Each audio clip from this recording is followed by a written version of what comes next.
15টা 21 মিনিটের সময় আমরা মেসেজ পাই যে টঙ্গী রেলগেট পার হয়ে একটা দোকানে আগুন। তো এরপর আমাদের নিয়ারেস্ট ফায়ার স্টেশন যেটা টঙ্গী ফায়ার স্টেশন থেকে আমাদের 2টা ইউনিট আসে পরপর। আসার পর দেখতে পেল যে তারা এটা কোনো সাধারণ দোকানের আগুন নয়, এটা কেমিক্যালের একটা দোকান এবং দোকানের পিছনে গোডাউন, সেখানে আগুন। তো এই আগুন দেখার সাথে সাথে আমাদের যারা ফায়ার ফাইটার আসছিল তারা জানেন যে সবসময় ঝুঁকি নিয়ে কাজ করে।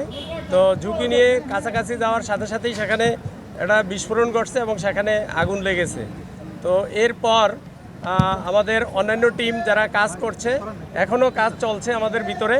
তো আমরা 7টার সময় আগুনকে আমরা আমাদের মোটামুটি নিয়ন্ত্রণে আছে এখন আগুন।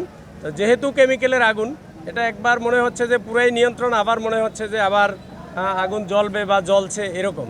তো এটা একদম কমপ্লিট আমাদের একেবারে নিয়ন্ত্রণ এরকম বলা যাচ্ছে না। আমরা এখনও কাজ করতেছি, আমাদের লোকজন ভিতরে আছে, কাজ করছে।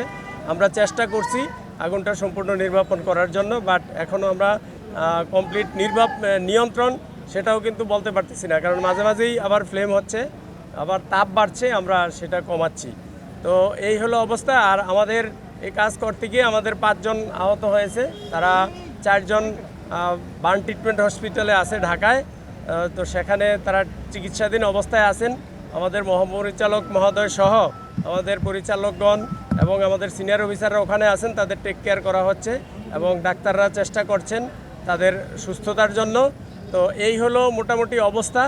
এরপরে আমরা পরবর্তীতে আপনাদেরকে বলতে পারবো যে আসলে কি হচ্ছে। যেহেতু কেমিক্যাল আপনারা জানেন, এখানে অনেকক্ষণ যাবতে আমরা কাজ করছি। এখানে সোডিয়াম বাইকার্বনেট ছিল, এখানে ব্লিচিং পাউডার ছিল, এখানে হাইড্রোজ ছিল, মেটা ছিল, এখানে স্টোন আছে, ওখানে সোডা আছে, এই জাতীয় কেমিক্যাল এখানে ছিল।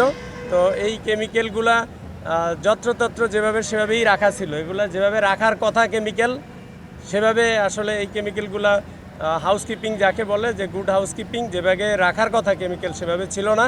এবং এখানে এই যেইখানে আগুন লাগছে যেই দোকানে বা গোডাউনে, সেটার কোনো সাইনবোর্ডও ছিল না। আমরা কিন্তু সাইনবোর্ড খুঁজছি, এই দোকানের নাম কি অথবা এই দোকানের কারা মালিক বা কারা ভাড়াটিয়া, আমরা কিন্তু কাউকে এ পর্যন্ত খুঁজে পাইনি। আমরা চেষ্টা করছি তাদের সাথে যোগাযোগ করার জন্য।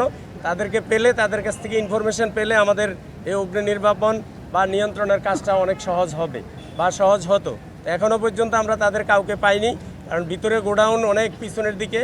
আপনারা দেখছেন যে এই ভবনের কি অবস্থা, কিছু টিন শেড, কিছু দোতলা, তার উপরে আবার টিন, এবং এর সিঁড়ির কোনো ঠিক নেই যে কোন দিক থেকে কোন দিকে গিয়েছে। তো সুতরাং আমরা যদি এর ভাড়াটিয়া বা মালিককে পেতাম, তাইলে আমাদের ইনফরমেশন দিলে আমাদের জন্য এটা সুবিধা হতো। ক্ষয়ক্ষতি এবং আগুনের কারণ এটা আমাদের একটা কমিটি হবে, সেই কমিটির মাধ্যমে আমরা আসলে বলতে পারবো। এখন আমরা আগুন নিভানোর কাজ করছি।